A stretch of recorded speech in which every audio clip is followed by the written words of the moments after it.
ओम शांति। 25 फरवरी 2023। बाबा के महावाक्य। मीठे बच्चे, श्री श्री की श्रेष्ठ मत पर चलने से ही तुम नर से श्री नारायण बनेंगे। निश्चय में ही विजयी है। प्रश्न: ईश्वर की डायरेक्ट रचना में कौन सी विशेषता अवश्य होनी चाहिए? उत्तर: सदा हर्षित रहने की। ईश्वर की रचना के मुख से सदैव ज्ञान रतन निकलते रहें। चलन बड़ी रॉयल चाहिए। बाप का नाम बदनाम करने वाली चलन न हो। रोना, लड़ना, झगड़ना, उल्टा सुल्टा खाना, यह ईश्वरीय संतान के लक्षण नहीं। ईश्वर की संतान कहलाने वाले अगर रोते हैं, कोई अकर्तव्य करते हैं, तो बाप की इज्जत गवाते हैं। इसलिए बच्चों को बहुत बहुत संभाल करनी है। सदा ईश्वरीय नशे में हर्षित मुख रहना है। ओम शांति। बच्चों का मुखड़ा देखना पड़ता है। यह कोई साधु संत नहीं, बाप दादा और बच्चे हैं। इसको कहा जाता है ईश्वरीय कुटुंब परिवार।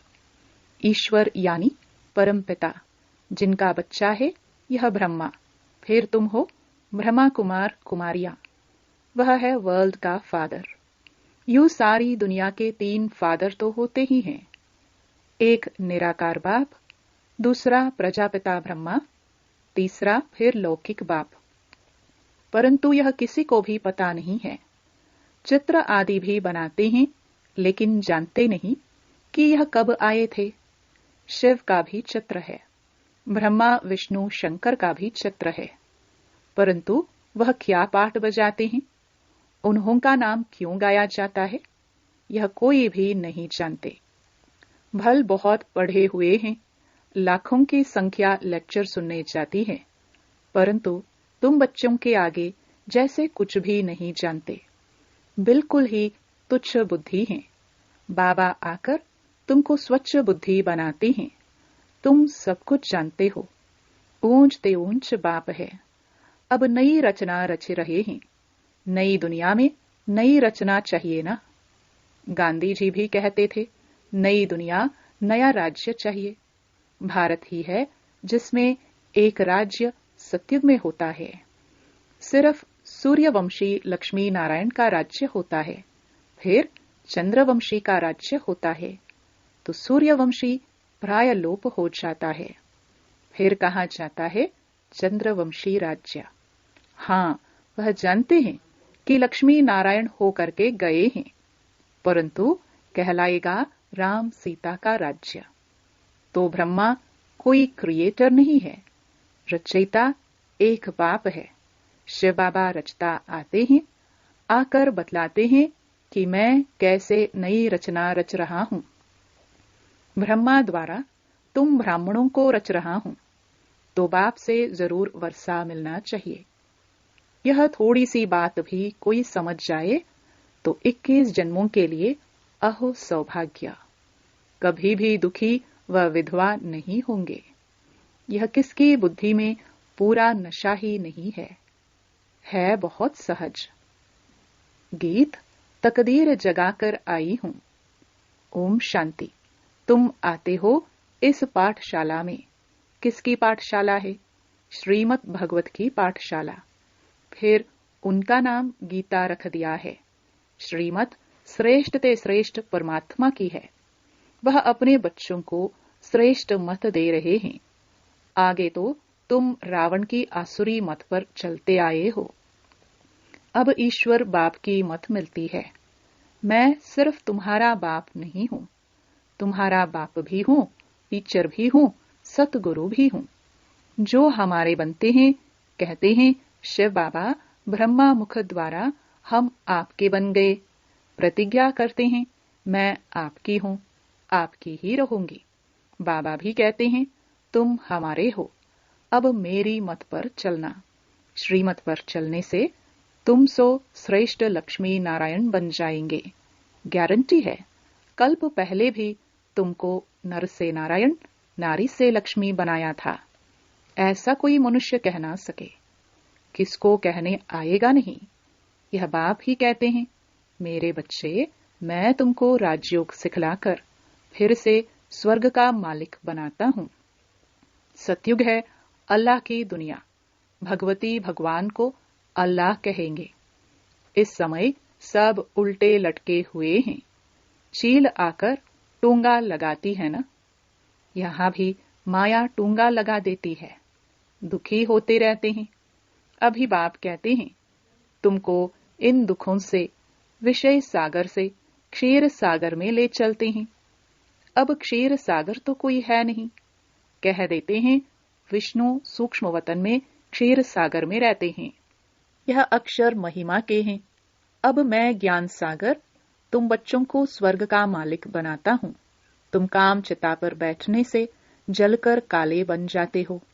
मैं आकर तुम पर ज्ञान वर्षा करता हूं, जिससे तुम गोरे बन जाते हो। शास्त्रों में यह अक्षर हैं। सागर राजा के बच्चे जल मरे थे। बातें तो बहुत बना दी हैं। अभी बाप कहते हैं, यह सब बातें बुद्धि से निकालो। अब मेरी सुनो। संशय बुद्धि विनश्यंती।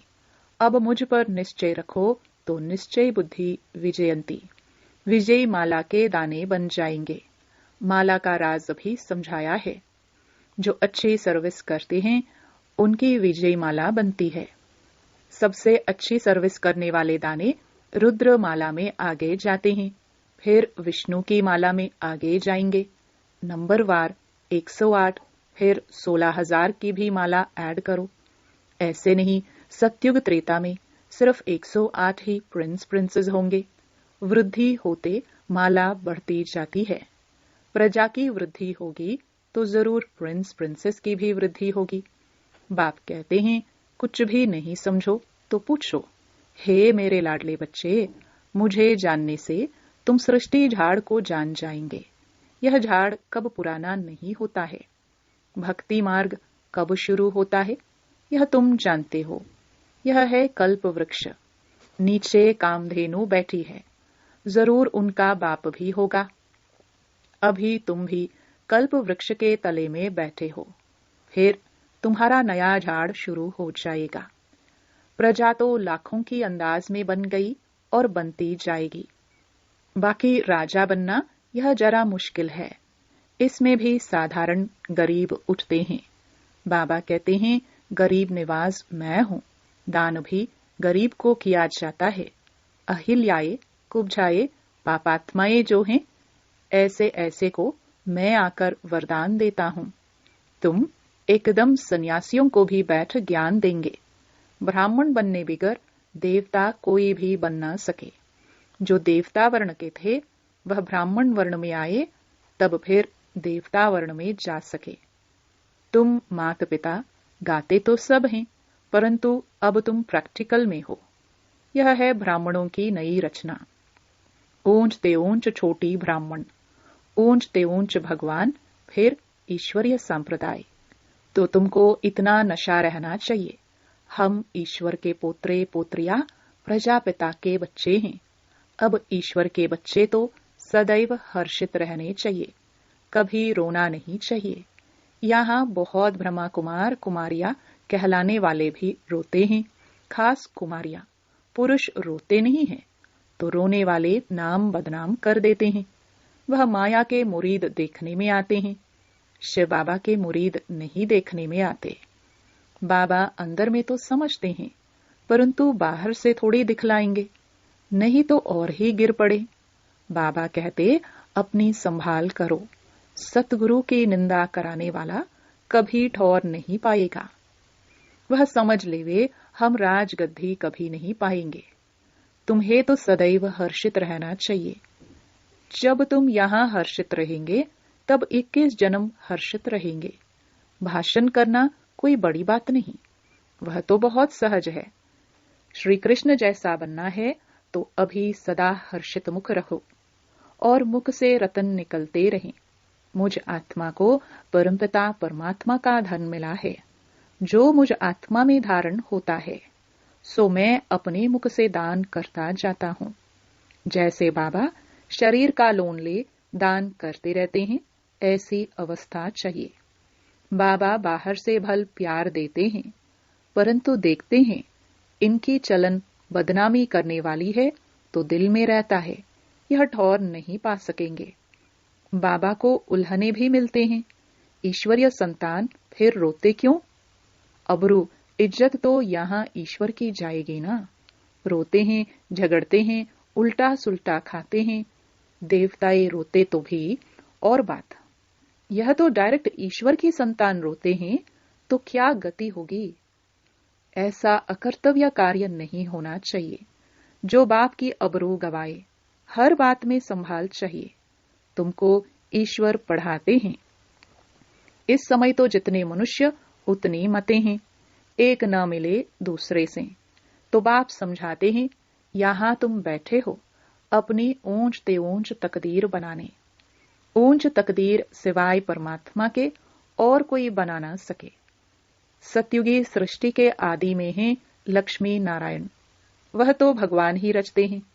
उसने लक्ष्मी नारायण को राज्य कैसे दिया, यथा राजा रानी तथा प्रजा कैसे हुई, यह कोई नहीं जानते। बाबा समझाते हैं, कल्प के संगम युग पर ही मैं आकर लक्ष्मी नारायण का राज्य स्थापन करता हूँ। बाप कहते हैं, तुमको राज तिलक दे रहा हूँ। मैं स्वर्ग का रचयिता तुमको राज तिलक नहीं दूंगा तो कौन देगा? कहते हैं ना, तुलसीदास चंदन घिसे। यह बात यहाँ की है, वास्तव में राम शिव बाबा है। चंदन घिसने की बात नहीं है।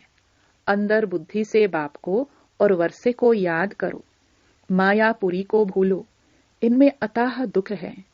यह कब्रिस्तान है। मीठे बाबा और मीठे सुखधाम को याद करो। यह दुनिया तो खत्म होनी है।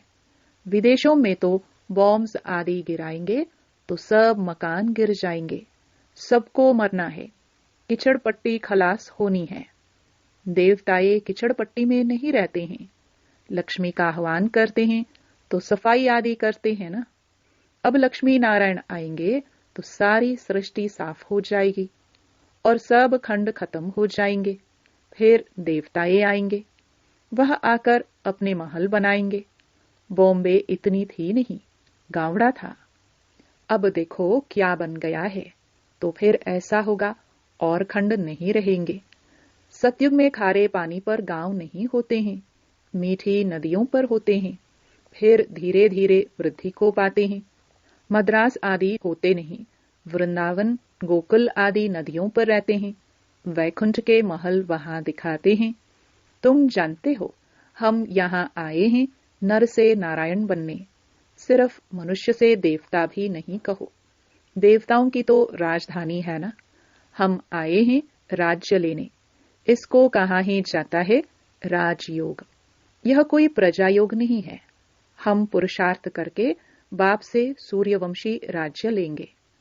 बच्चों से रोज पूछना चाहिए कि कोई भूल चुक तो नहीं की, किसको दुख तो नहीं दिया, डिससर्विस तो नहीं की, थोड़ी सर्विस में थक नहीं जाना चाहिए। पूछना चाहिए सारा दिन क्या किया। झूठ बोलेंगे तो गिर पड़ेंगे। शिव बाबा से कुछ छिप ना सके, ऐसा मत समझना कौन देखता है। शिव बाबा तो झट जान जाएगा। मुफ्त अपनी सत्यानाश करेंगे। सच बताना चाहिए, तब ही सतयुग में नाच करते रहेंगे। सच तो बिठो नच। खुशी में बहुत हर्षित मुख रहना चाहिए। देखो स्त्री पुरुष हैं, एक के सौभाग्य में स्वर्ग की बादशाही हो, दूसरे के भाग्य में नहीं भी हो सकती हैं। कोई का सौभाग्य है जो दोनों हथियाला बांधते। हम ज्ञान छता पर बैठ इकट्ठे जाएंगे। तुम बच्चे जगदम्बा माँ की बायोग्राफी को जानते हो, और कोई 84 जन्म मानेंगे नहीं। उनको भुजाएं बहुत दे दी हैं, तो मनुष्य समझेंगे यह तो देवता हैं, जन्म मरण रहित हैं। अरे चित्र तो मनुष्यों का है ना, इतनी बाहें तो होती नहीं। विष्णु को भी 4 भुजाएं दिखाते हैं, प्रवृत्ति को सिद्ध करने के लिए। यहाँ तो 2 भुजाएं ही होती हैं। मनुष्यों ने फिर नारायण को 4 भुजा, लक्ष्मी को 2 भुजाएं दी हैं। कहाँ फिर लक्ष्मी को 4 भुजाएं दी हैं? नारायण को सांवरा, लक्ष्मी को गोरा बना दिया है। कारण का कुछ भी पता नहीं पड़ता। तुम अभी जानते हो, देवताए जो गोरे थे, द्वापर में आकर जब कामचिता पर बैठते हैं तो आत्मा काली बन जाती है। फिर बाप आकर उनसे काले से गोरा बनाते हैं। अच्छा, मीठे मीठे सिखिलदे बच्चों प्रति माता पिता बाप दादा का याद प्यार और गुड मॉर्निंग। रूहानी बाप की रूहानी बच्चों को नमस्ते। धारणा के लिए मुख्य सार। पहला, मीठे बाबा और मीठे सुखधाम को याद करना है। इस मायापुरी को बुद्धि से भूल जाना है। दूसरा, सर्विस में कभी थकना नहीं है। विजय माला में आने के लिए अथक हो सर्विस करनी है। शिव बाबा से सच्चा रहना है। कोई भूल चूक नहीं करनी है। किसी को दुख नहीं देना है।